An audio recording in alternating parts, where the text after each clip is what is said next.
آسمان کے فرشتے بھی اس بات کے اوپر راضی نہیں ہیں، آسمان بھی اس بات پہ راضی نہیں ہے کہ پیغمبر کے زمانے میں دین کا مسئلہ، دین کا حکم پیغمبر کی جانب سے علی کے سوا کوئی اور نقل کرے۔ یہ قرآن کے جامع وہ امام علی ہیں، کیونکہ امام علی کے برابر قرآن کے نزول کے مشاہدے میں اور کوئی نہیں ہے۔ بسم اللہ والصلاة والسلام علی رسول اللہ وآلہ وعلا۔ السلام علیکم ورحمۃ اللہ وبرکاتہ۔ کیا امام علی علیہ السلام نے حضرت ابوبکر رضی اللہ تعالیٰ عنہ کی فوراً بیعت کر لی تھی؟ نبی صلی اللہ علیہ وآلہ وسلم کے وصال کے بعد جو سقیفہ بنی ساعدہ میں حضرت ابوبکر کو خلیفہ بنایا گیا، تو کیا امام علی نے پہلے دن ہی بیعت کر لی اور حکومت کو تسلیم کر لیا؟ امام علی کا موقف کیا تھا؟ اہل سنت والجماعت کی کتابیں کیا کہتی ہیں؟ اور کیا ان خلفائے ثلاثہ یعنی حضرت ابوبکر، عمر، عثمان رضی اللہ عنہم،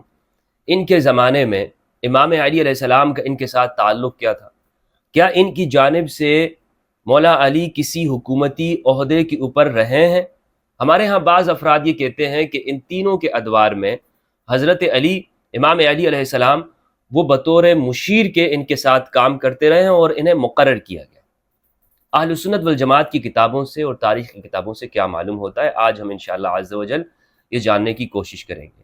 سب سے پہلے تو میں یہ بات بتاتا چلوں کہ اس طرح کے موضوعات وہ اس لیے نہیں ہوتے ہیں کہ ہم کسی کی برتری ثابت کریں یا کسی کو نیچا دکھائیں، وہ دراصل اس لیے ہیں تاکہ ہم ریسرچ کریں اور حقائق کی تہہ تک پہنچیں، اور دوسری جانب بھی ہم حقائق کا تجزیہ کریں۔ یعنی کسی ایک شخص کی غلطی کو ہم یہ اس کی ساری زندگی کے اوپر پانی نہیں پھیر سکتے، اور ہم کسی ایک شخص کے کارنامے کی وجہ سے اس کو مطلقاً چھوٹ نہیں دے سکتے کہ اب اس کی زندگی میں کسی جگہ پر بھی کوئی اعتراض نہیں ہو سکتا، سوال نہیں ہو سکتا۔ یہ دنیا کا عام قاعدہ اور لاجک ہے۔ اس لیے جب ہم اس طرح کے موضوعات پہ بات کرتے ہیں تو ہرگز کو یہ نہ سمجھے کہ کسی کو برتر ثابت کرنا ہے یا کسی مسلک کو اور کسی مسلک کو بالکل غلط دکھانا ہے۔ سب سے پہلے ہم اس موضوع کی جانب آتے ہیں کہ کیا امام علی علیہ السلام نے حضرت ابوبکر کی پہلے دن ہی بیعت کر لی یا 6 ماہ تک بیعت نہیں کی اور اپنی رائے بھی اس کے خلاف ظاہر کی؟ صحیح بخاری کی روایت ہے 4240 اور 4241، اور اسی طرح صحیح مسلم کی روایت کا نمبر ہے 4580۔ یہ متفقن علیہ روایت ہے، طویل روایت ہے، زہری عروہ سے، اور وہ حضرت ام المومنین عائشہ رضی اللہ تعالیٰ عنہا سے روایت کرتے ہیں۔ مختصر میں حصہ آپ کے سامنے پیش کرتا ہوں، اس روایت کو آپ دیکھ سکتے ہیں۔ جب حضرت ابوبکر خلیفہ بننے کے بعد وہ امام علی علیہ السلام کے پاس آئے تو روایت کے اندر یہ ہے کہ 6 ماہ تک امام علی علیہ السلام نے بیعت نہیں کی تھی۔ 6 ماہ تک امام علی نے بیعت نہیں کی، یہ پوری روایت ہے، باب غزوہ خیبر کے اندر مذکور ہے، اور اسی کے اندر وہ حصہ ہے کہ انبیاء اپنی وراثت نہیں چھوڑتے، اور سیدہ زہرا علیہ السلام جو حضرت ابوبکر کے پاس میراث کے مطالبے کے لیے جو گئی تھی، فدق کے مطالبے کے لیے، یہ پوری طویل حدیث موجود ہے۔ یہاں میں صرف خلافت سے متعلق جو الفاظ ہیں وہ آپ کے سامنے پیش کرنا چاہتا ہوں۔ جب 6 ماہ تک امام علی علیہ السلام نے حضرت ابوبکر کی بیعت نہیں کی تو حضرت ابوبکر ان کے پاس تشریف لائے اور وجہ معلوم کی، تو امام علی علیہ السلام نے اپنا پوائنٹ آف ویو، اپنا نقطہ نظر بیان کیا، اور بڑے واضح لفظوں کے اندر بیان کیا۔ فرمایا کہ رسول اللہ صلی اللہ علیہ وآلہ وسلم کی قرابت کی وجہ سے ہم اسے اپنا حق دیکھتے ہیں، یہ جو امر ہے خلافت، یہ ہمارا حق ہے، یہ امام علی نے واضح طور پہ بتا دیا، یہ بالکل ہمارا حق ہے۔ اور وَلَكِنَّكَ اسْتَبْدَدْتَ عَلَيْنَا بِالْأَمْرِ، لیکن آپ نے ہم سے استبداد کیا ہے۔ استبداد صحیح بخاری کے الفاظ ہیں۔ استبداد، اس کا جو ترجمہ کیا ہے داؤد راز جو کہ سلفی عالم ہیں، انہوں نے بھی ترجمہ کیا، لیکن آپ نے ہمارے ساتھ اس میں زیادتی کی۔ اسلام 360 کے اوپر بھی آپ دیکھ سکتے ہیں زیادتی کی، پھر بریکٹ میں انہوں نے لکھا ہے کہ مشورہ نہیں کیا، لیکن مشورہ یہ اس کا کوئی معنی نہیں ہے، وہ بریکٹ کے اندر ہے، وہ مترجم نے اور شارح نے اپنی جانب سے الفاظ ڈالے ہیں، جو اس کا ترجمہ استبداد کا وہ ہے زیادتی کی۔ تو یہ تو ہے امام علی علیہ السلام کا موقف۔ امام علی اس خلافت کے معاملے کو یہ دیکھتے ہیں کہ یہ ہمارا ہے، چاہے وہ حضرت ابوبکر رضی اللہ عنہ کے زمانہ ہو یا حضرت عمر رضی اللہ عنہ کا یا حضرت عثمان کا رضی اللہ عنہ۔ امام علی یہ سمجھتے ہیں کہ یہ حق ہمارا ہے، یہ بنیادی طور پر موقف ہے۔ نہج البلاغہ کے اندر امام علی علیہ السلام نے اس حوالے سے ایک خطبہ ہے، خطبہ نمبر 67۔ امام علی علیہ السلام نبی صلی اللہ علیہ وآلہ وسلم کی تجہیز، تکفین اور تدفین کے اندر مصروف تھے، اور پیچھے وہ سقیفہ بنی ساعدہ ہو گیا، اور اس کے اندر بھی اجماع نہیں ہوا ہے حضرت ابوبکر کی خلافت کے اوپر، بلکہ انصار کا ایک بڑا قبیلہ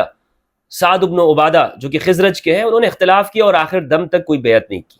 بعض نے روایات نقل کی ہیں کہ بیعت کر لی، لیکن نہیں، حضرت عمر کے زمانے میں پھر شام میں ان کا قتل ہو گیا، اور پھر کہا جاتا ہے کہ نامعلوم افراد کی جانب سے وہ قتل ہوا تھا۔ اور اس طرح کے اشعار پیش کیے گئے ہیں، تاریخ کی کتابوں میں ہے، البدایہ والنہایہ ابن کثیر کی، وہ کہتے ہیں کہ جنہوں نے قتل کیا، اور کچھ جنہوں نے جب انہیں قتل کیا تو اشعار بھی پڑھے جنہوں نے، اور لوگوں نے آواز سنی، ایک کنویں سے آواز آئی، قتلنا سید الخزرج سعد بن عبادہ رمیناہ بسہم فلم یخطف فؤادہ، ہم نے خزرج کے سردار کو قتل کر دیا اور ہم نے ایسا تیر مارا کہ جو ان کے آر پار چلا گیا۔ تو حضرت سعد بن عبادہ رضی اللہ عنہ کا قتل وہ حضرت عمر رضی اللہ عنہ کے زمانے میں ہو جاتا ہے۔ تو یہ سعد بن عبادہ وہ شخص ہیں کہ جنہوں نے حضرت ابوبکر کی بیعت نہیں کی تھی۔ بہرحال امام علی علیہ السلام کو جب یہ سقیفہ بنی ساعدہ کا حال معلوم ہوتا ہے تو نہج البلاغہ کے اندر ہے، اور یہ میرے سامنے جو نہج البلاغہ ہے مفتی محمد عبدہ رحمہ اللہ نے اس کی شرح کی ہے، امام علی علیہ السلام کا کلام ہے، خطبہ نمبر 67۔ کہتے ہیں کہ جب سقیفہ کی خبریں امام علی کو معلوم ہوئی رسول اللہ صلی اللہ علیہ وآلہ وسلم کے بعد، تو امام علی نے پوچھا کہ انصار نے وہاں کیا کہا تھا؟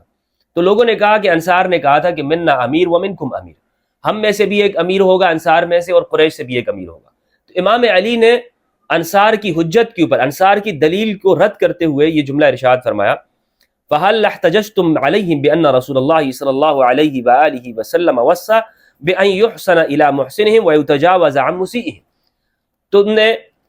تم نے انصار سے یہ بات کیوں نہیں کی کہ نبی صلی اللہ علیہ وآلہ وسلم نے انصار کے بارے میں یہ وصیت کی ہے کہ ان کے اچھے کے ساتھ اچھائی کرو اور ان کے برے کے ساتھ ان کی برائی سے درگزر کرو۔ قالوا وما في هذا من الحجة عليهم، تو لوگوں نے پوچھا اس میں انصار کے اس خلیفہ نہ ہونے پر کیا دلیل ہے، یعنی آپ کے اس جملے سے کس طرح ہم دلیل لیں کہ نبی صلی اللہ علیہ وآلہ وسلم نے فرمایا کہ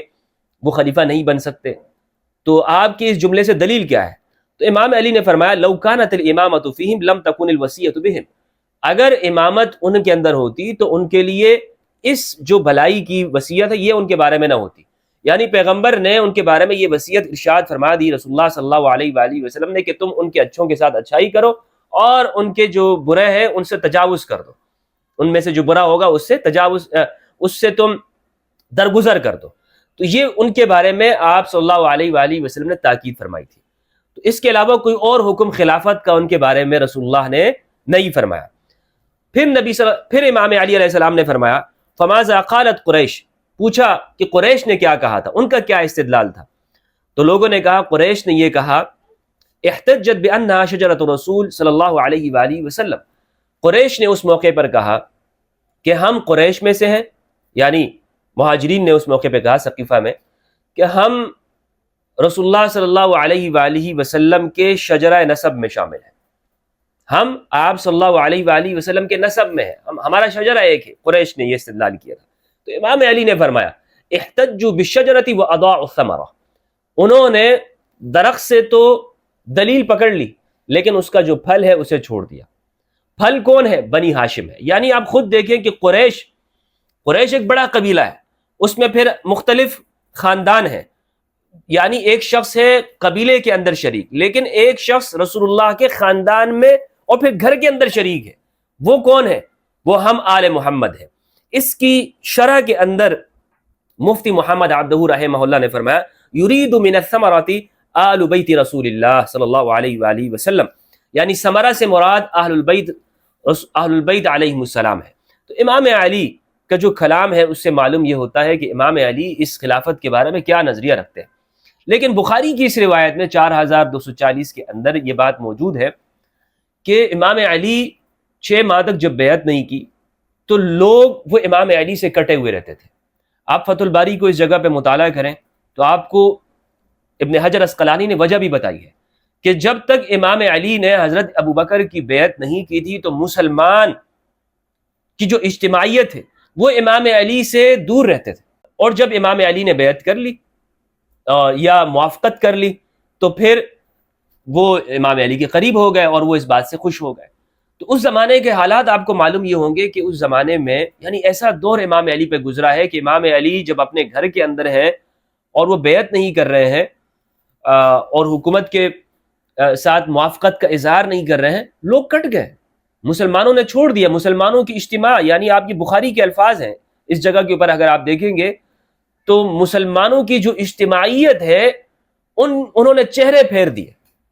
اور پھر اسی کے اندر الفاظ ہے کہ امام علی نے جب یہ لوگوں کا رویہ دیکھا تو پھر مصالحت کی کوشش کی اور آپ اس جانب آئے۔ تو بخاری کی اس روایت سے واضح طور پر جو چیز معلوم یہ ہوتی ہے وہ پہلی بات تو یہ ہے کہ امام علی فرماتے ہیں کہ یہ حق ہمارا ہے، یہ اور کسی کا حق نہیں ہے، اور نہج البلاغہ کے کلام سے معلوم ہوا نہ انصار کا حق ہے نہ قریش کا ہے، یہ ثمرہ رسول یعنی نبی صلی اللہ علیہ وآلہ وسلم کے جو اہل البیت ہے انہی کا یہ حق ہے۔ یہ ہمیں امام علی کے کلام سے معلوم ہوا۔ اب اس عرصے میں امام علی کرتے کیا رہے؟ یہ جس عرصے میں امام علی نے بیعت نہیں کی یا گھر کے اندر رہے 6 ماہ، اس عرصے میں، اور یہ بھی میں یہاں پر یاد دلاؤں کہ بخاری کی اس روایت میں یا کوئی ایک روایت بھی موجود نہیں ہے کہ امام علی نے بیعت کر لی ہے، پھر شارحین نے کہا ہے کہ امام علی نے بیعت کی ہے، جہاں تک میری تحقیق ہے واللہ اعلم بالصواب۔ امام علی اس عرصے میں قرآن مجید کو جمع کرتے رہے، قرآن مجید کے جامع ہیں، الاتقان کے اندر سیوطی رحمہ اللہ نے، اور ابن ابی داؤد نے کتاب المصاحف کے اندر، اور ابو نعیم الاصبہانی نے حلیۃ الاولیاء میں یہ روایت ذکر کی ہے۔ ابن سیرین اکرمہ سے اور سعید بن المسیب یہ روایت کرتے ہیں کہ امام علی علیہ السلام جامع القرآن ہے، یعنی اس عرصے میں امام علی قرآن کو جمع کرتے رہے، اور مجھے لگتا یہ کہ یہ قرآن کے جامع وہ امام علی ہیں، کیونکہ امام علی کے برابر قرآن کے نزول کے مشاہدے میں اور کوئی نہیں ہے، یعنی شروع دن سے امام علی آپ صلی اللہ علیہ وآلہ وسلم کے ساتھ ہے۔ مجھے آپ بتا دیئے کوئی اور شخص کہ جو امام علی جیسی ملازمت اسے حاصل ہو نبی کے ساتھ، کہ وہ آپ چمٹے ہوئے ہیں رسول اللہ کے ساتھ، کوئی اور آپ کو نظر نہیں آئے گا۔ بلکہ بعض افراد وہ تجارت کرتے تھے،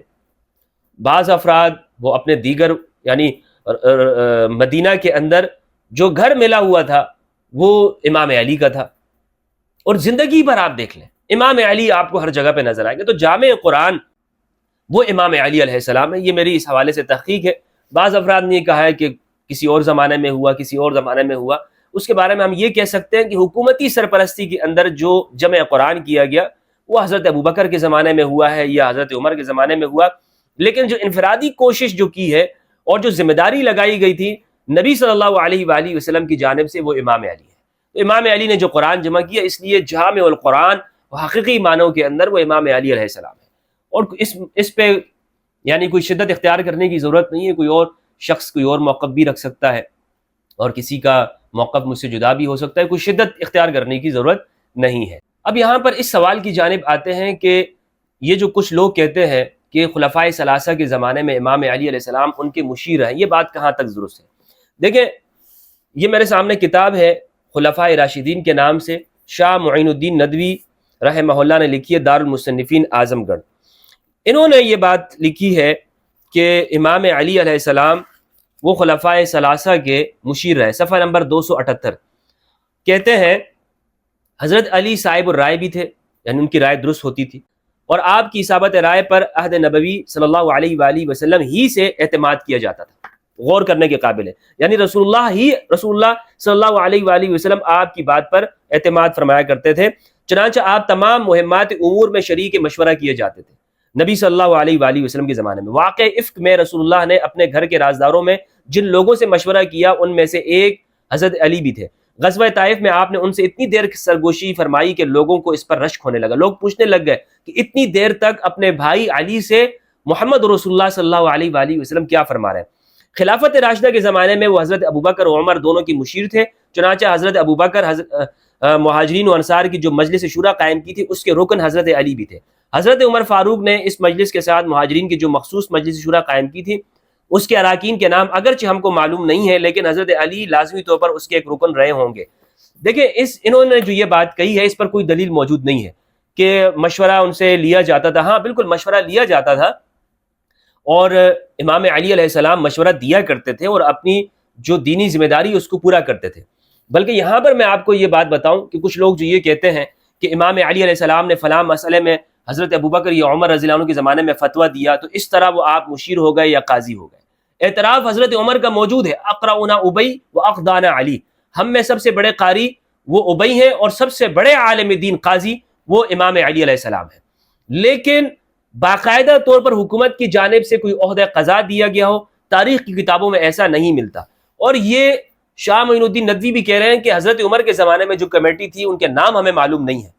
یہ کوئی ایسی بات نہیں ہے، یہ صرف ظن و تخمین کی بنیاد پہ کہا گیا ہے کہ امام علی اس زمانے میں تھے، اور پھر امام علی نے چونکہ مسائل میں فتویٰ دیا۔ سنن ابو داؤد کی روایت ہے کہ حضرت عمر نے ایک پاگل مجنون خاتون کو سنسار کرنے کا حکم دیا، اس کے اوپر الزام تھا کہ اس نے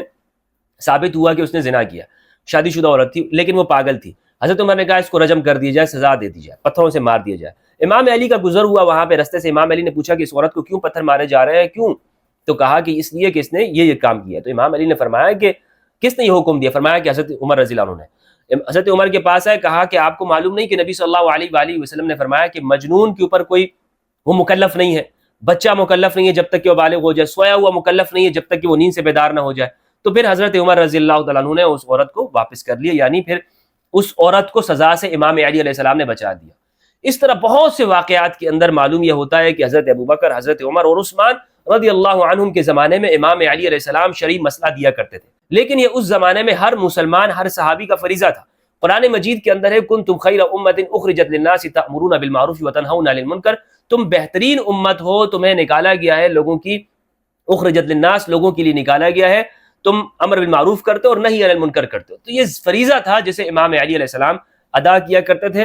ورنہ کوئی روایت، کوئی حدیث اس طرح سے موجود نہیں ہے جس سے ہمیں یہ معلوم ہو سکے کہ امام علی نے باقاعدہ طور پر کوئی عہدہ قبول کیا۔ اس پر میرے نزدیک ایک چیز جو ہمیں نظر آتی ہے وہ یہ ہے کہ وہ امام علی جو رسول اللہ کے زمانے میں ہر جنگ میں سب سے آگے ہے، جو رسول اللہ کے زمانے میں جن سے مشورہ لیا جاتا ہے، جن سے یعنی آپ صلی اللہ علیہ وآلہ وسلم نے 9 ہجری کے اندر قافلہ بھیجا حج کے لیے، حضرت ابوبکر کو امیر بنایا، امام علی علیہ السلام کو پیچھے بھیج دیا کہ جاؤ اور ابوبکر سے وہ حکم واپس لے لو، برات کا، مشرکین کو سنانے کا جو پیغام ہے واپس لے لو اور میری طرف سے تم سناؤ۔ کیوں؟ اس لیے کہ جب نبی صلی اللہ علیہ وآلہ وسلم نے حضرت ابوبکر کو بھیجا تھا سورہ برات کا پیغام دے کر، تو آسمان سے جبریل امین نازل ہوئے، فرشتے آئے اور انہوں نے کہا کہ یا رسول اللہ، یا رسول اللہ، یہ حکم یا تو آپ بیان کریں گے یا علی بیان کریں گے، یا آپ بیان کریں گے یا آپ کے اہل میں سے کوئی بیان کرے گا۔ ترمذی کے اندر یہ روایت ہے، سنن نسائی کے اندر اور خصائص امیر المؤمنین کے اندر امام نسائی نے اس کو روایت کیا۔ تو اس سے معلوم یہ ہوتا ہے کہ دین کا مسئلہ پیغمبر کی حیات طیبہ کے اندر ہی وہ امام علی کی ذمہ داری ہے۔ تب رسول اللہ صلی اللہ علیہ وآلہ وسلم نے امام علی کو بھیجا اور کہا کہ جاؤ حضرت ابوبکر سے وہ حکم واپس لے لو اور اسے تم سناؤ، کیونکہ آسمان کے فرشتے بھی اس بات کے اوپر راضی نہیں ہیں، آسمان بھی اس بات پہ راضی نہیں ہے کہ پیغمبر کے زمانے میں دین کا مسئلہ، دین کا حکم پیغمبر کی جانب سے علی کے سوا کوئی اور نقل کرے۔ اس لیے امام علی وہاں پر گئے اور وہ حکم لے لیا اور امام علی نے بیان کیا۔ تو امام علی کی ان تمام اہمیتوں کو جانتے ہوئے اگر ہم یہ بات دیکھیں کہ باقی جو ادوار ہیں یعنی خلفائے ثلاثہ کے، تو ان زمانوں کے اندر امام علی فتوحات میں نظر نہیں آتے، بلکہ ایک معارض کے طور پر بھی ہمیں وہ نظر آتے ہیں۔ اور حضرت عثمان نے بھی یہ بات کہی تھی، صحیح روایت ہے، حضرت عثمان فرماتے ہیں کہ آپ اکثر معاملات میں ہمارے سے اختلاف کرنے والے ہیں۔ امام علی اختلاف کیا کرتے تھے، امام علی ان فیصلوں کے اوپر اختلاف کیا کرتے تھے، کیونکہ امام علی علیہ السلام ان سارے معاملات کے اندر خود کو یعنی زیادہ اس کا حصہ آپ نے نہیں بنایا۔ لیکن آج بہت سارے لوگ یہ کہتے ہیں کہ نہیں وہ عہدے کے اوپر رہے، لیکن مجھے کوئی ایسی روایت نہیں ملی ہے، صحیح روایت جس میں یہ کہہ سکوں کہ امام علی نے کوئی عہدہ قبول کیا اور اس کے اندر باقاعدہ طور پر حکومت کا حصہ رہے۔ اللہ سبحانہ و تعالیٰ سے دعا ہے کہ پروردگار ہمیں حق سچ سمجھنے کی توفیق عطا فرمائے۔ والسلام علیکم ورحمۃ اللہ وبرکاتہ۔